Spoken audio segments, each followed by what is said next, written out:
Hi everybody. This tutorial is going to be about deductive arguments. So deductive arguments in logic, there are two types of arguments primarily that we're going to be focusing on, deductive and inductive arguments. Deductive arguments have some attributes. Number one is that deductive arguments attempt to prove their conclusions. So when you see a deductive argument, if it's valid and its premises are true, then necessarily the conclusion must be true. And in that sense, they prove their conclusions beyond a shadow of a doubt.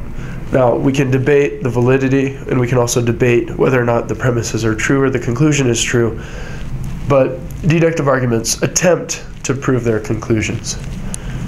In addition, deductive arguments have conclusions that do not extend beyond the premises.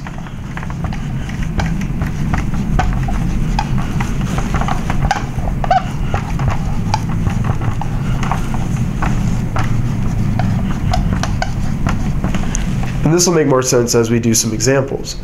So the conclusions of deductive arguments do not extend beyond the topics or the subjects or the groups that are covered in the premises of a deductive argument. And so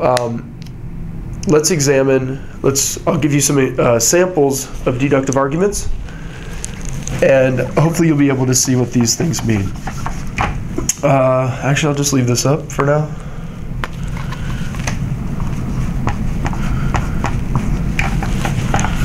So deductive arguments attempt to prove their conclusions, and we can also tell that an argument is deductive if we see that the categories and ideas that are presented in the conclusion do not extend beyond those that are covered in the premises. So let's go back to a previous example. If I study, then I will pass this course. Okay, premise one, if I study, then I will pass. I studied. Premise two, remember we draw a line to indicate premises and conclusion. And then, therefore, the logical conclusion from this is, if I study, then I will pass. I studied, therefore, I will pass. Remember that your premises and conclusion always need to be complete sentences. So, this argument form, as we talked about earlier, is called Modus Ponens. And this is a valid deductive argument form, and we'll talk about validity in a little bit. So this is called Modus Ponens, and it runs like this. If P, then Q. And then we affirm P, therefore Q. Notice here that this is a deductive argument. First of all, if the premises are true, then we've necessarily proven our conclusion. Now, we can debate whether or not the premises are true. For example, I might study and then still not pass the class. But if these premises are true, then the conclusion is true because it's valid. And then at the same time, it would be sound if we knew that they were true as well. So, because of its validity, this would necessarily follow as being true. And again, we'll talk about that in a minute. But also notice the second way that we can tell that an argument is deductive is that the conclusion doesn't extend outside of the parameters that are set up in the premises. In this example, if I study, then I will pass. I studied, I will pass. Notice that the concept of passing the course is contained in the conclusion, but that same concept is contained in the premises. If I study, then I will pass. I studied, therefore I will pass. In a deductive argument, the conclusion does not extend outside of the parameters that are set up in the premises. In an inductive argument, they can. So for example, you might say, if I study, then I'll pass. I studied, therefore I didn't have time to hang out with my friends. Well, if I say that I didn't have time to hang out with my friends, that would extend well beyond the parameters set up in the premises themselves, and therefore that would be an inductive argument. But we'll talk about inductive arguments later. So this is a deductive argument.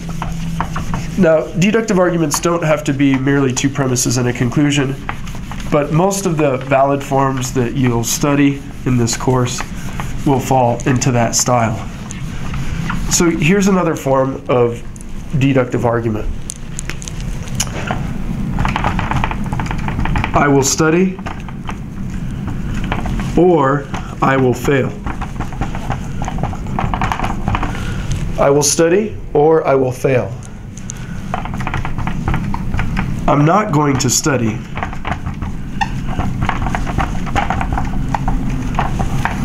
Okay, premise one and premise two. If I say, I will study or I will fail, and then I tell you that I'm not going to study, what do you think is the logical conclusion that can be drawn from this argument? Correct if you said, I will fail.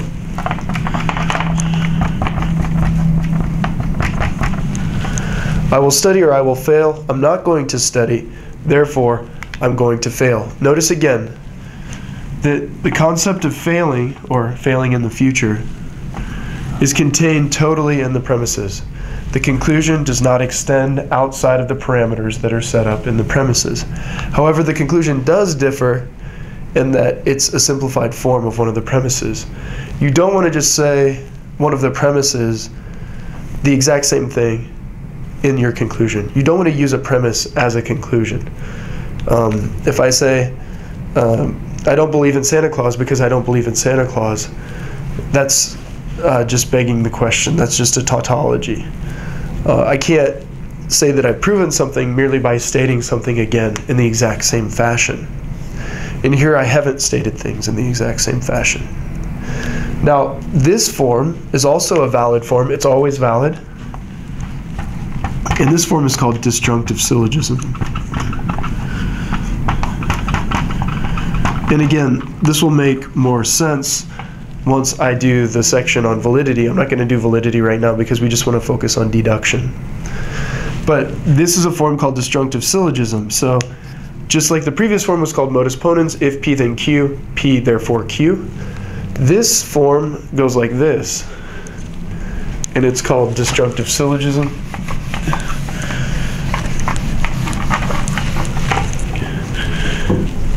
Disjunctive Syllogism says P or Q, not P. That little symbol is called a tilde, and it means not. So P or Q, not P, therefore Q. Or another form of disjunctive syllogism would be P or Q, not Q, therefore P. Now technically, if you're doing a proof, you would want to flip these first, which you're allowed to do. That extends pretty far beyond where we are right now. But we can just think of it this way right now. If you have two things separated by an or statement and you negate one of them, then the other one must necessarily hold. So that's a valid deductive form. It's a deductive form, again, because the conclusion does not extend outside the parameters set up by the premises.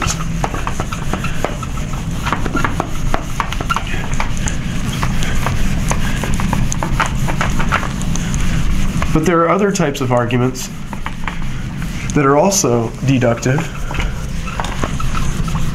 that don't use the if-then form or the or form.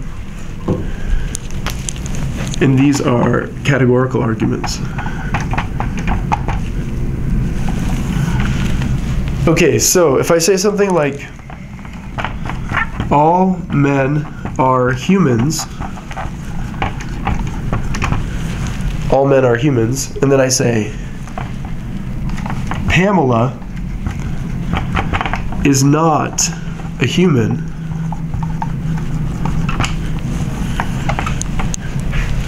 what would be the conclusion here? All men are humans, Pamela is not a human. The conclusion here is Pamela is not a man. This is another deductively valid form. But let's try something else. Let's change this to a different form.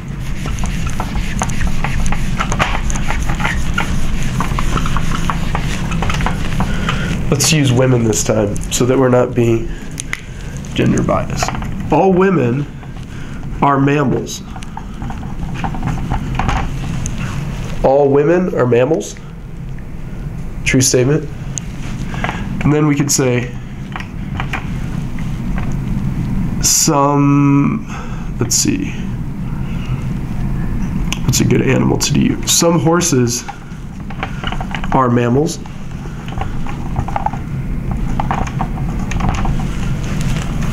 Actually, let's use men on this one so that I don't end up causing some problems. All men are mammals. Some horses are mammals. Therefore, some horses are men.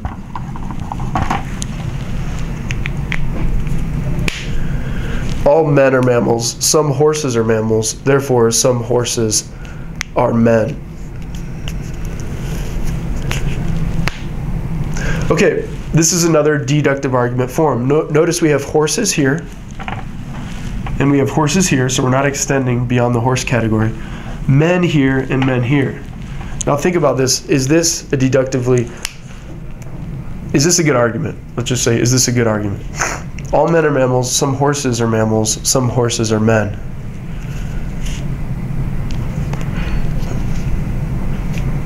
Well, I'll let you think about that one. But you can probably see some problems here, apart from the fact that this is obviously a false conclusion. But again, we'll talk about validity later. Okay, let's try something else. Another deductive argument. Remember, deductive arguments, conclusions of deductive arguments do not extend beyond the premises of the arguments, and they attempt to prove their conclusions. Okay, no cars are planes. No cars are planes. Some planes are jets. No cars are planes. Some planes are jets. Then I could say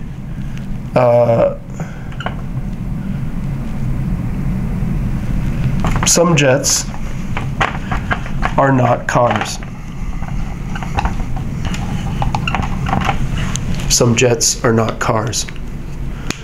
So no cars are planes, some planes are jets, therefore some jets are not cars. Now notice, the categories here set up in this argument are jets and cars. And the way that the sentence is written is just some things are not others. There are no other conceptual categories here except being and not. So here we have jets and here we have cars in the first premise. So this is a deductive argument form. So hopefully you've been able to see from these few examples that deductive arguments usually have a very structured structure as opposed to inductive arguments that we'll get to soon. And what I mean by that is the categories in a deductive argument don't extend outside of the argument itself. So everything is kind of locked in place and moving around and changing relationships within the argument itself. If I said no cars are planes, some planes are jets, therefore I wish my car was a jet, then obviously the concept of wish would totally change things, and the concept of I would add to the argument itself and extend beyond the premises. So remember, deductive arguments attempt to prove their conclusions, and everything contained in the conclusion has been previously mentioned or is self-contained inside the premises themselves. Now, as you create your own deductive arguments, I recommend just utilizing two premises and a conclusion. I've noticed a lot of students, they'll try to create a deductive argument that has like 7 premises. the more premises you add when you're trying to create a deductive argument, the more complex it's going to be to restrain yourself within the categories that you're using. And oftentimes when students use more than 2 premises, it's really easy for them to slip outside of the conditions of the argument, and then they accidentally create an inductive argument. So, one more time.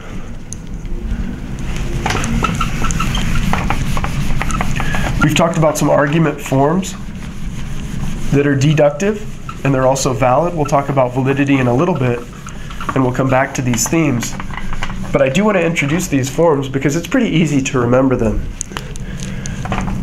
So if we have if P, then Q, and then we have P and Q. Do you guys remember what this one is called? This is a deductive form. It's called Modus Ponens. You probably remembered that. If we have P or Q, and then we negate P as an option, then the only other option is Q. This is another deductive form, and this one is called Disjunctive Syllogism.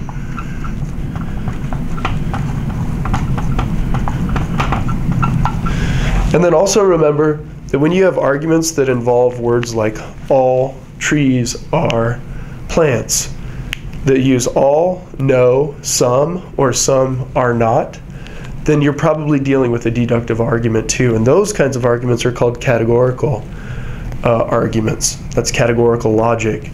So if I say all trees are plants, and I say maples are trees, then the conclusion, or some maples are trees, then the conclusion would be some maples are plants. If I say all trees are plants, and then I say all maples are trees, then the conclusion would be all maples are plants.